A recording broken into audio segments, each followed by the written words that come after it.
The issue of Wi-Fi disconnecting when enabling the hotspot in Windows 11 can be caused by various factors.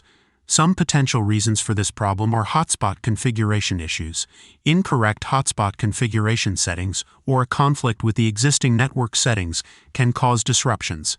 It can also be caused by a corrupted network stack.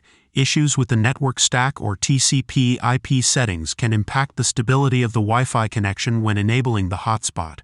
In today's video, we've got your back with a comprehensive guide on fixing this Windows 11 hotspot problem. First, right-click Start and select Settings.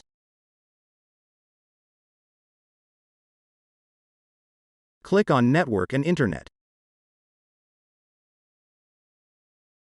Open your advanced network settings.